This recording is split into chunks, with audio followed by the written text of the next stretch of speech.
Good evening, I'm Barbara Pinto. And I'm Chris Bury. Tonight, a closer look at what amounts to a pot of gold for Chicago area developers, courtesy of the taxpayers. Officially, they're called TIFs, short for tax increment financing. And before you change the channel, consider this.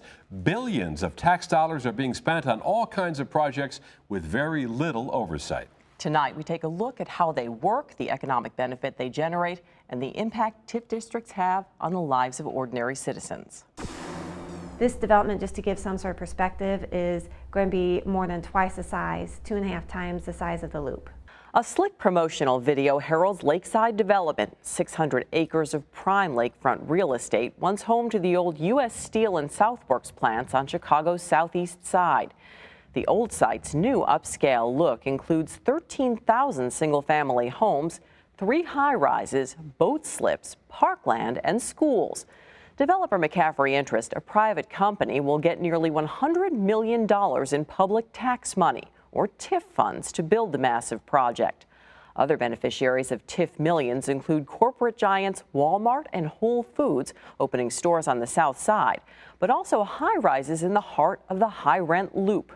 So what is TIF and how does it work? Cook County Clerk David Orr explains. If you live in Chicago or suburban Cook County, you probably live near or in a TIF district. TIFs are used nationwide to spur economic development and job growth in blighted neighborhoods. Here's how. Property taxes collected by the local government are frozen in those districts for the life of the TIF, typically more than 20 years. But the value of the properties rises as development occurs. Tax revenue collected above that frozen rate goes into a large pot known as the TIF Fund. In Chicago, 10% of all tax dollars collected in the city, $500 million a year, end up in that pot.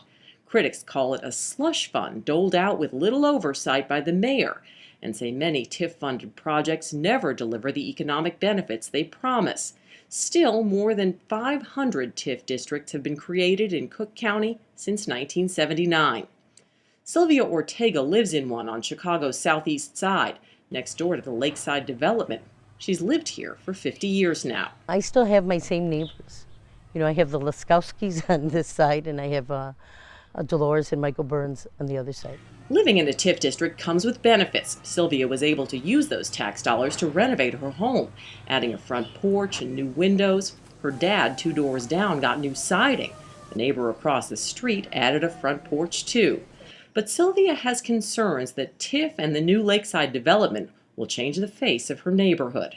You know, we want to be able to stay here. You know, our taxes have already gone up.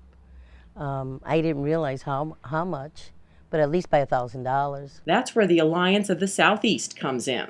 We really want to make sure that the community that is currently here gets to stay here. The Alliance is working with McCaffrey to ensure that the old neighbors share in the new economic boom generated by lakeside development. There's going to be over 100,000 jobs coming through the development, all the way from construction to after it's open, retail and commercial jobs, that we want the folks that are living here in the community to have access to jobs. So what about those jobs? Are Chicago taxpayers getting what they paid for when it comes to TIFs? We asked TIF educator and civic organizer Tom Tresser.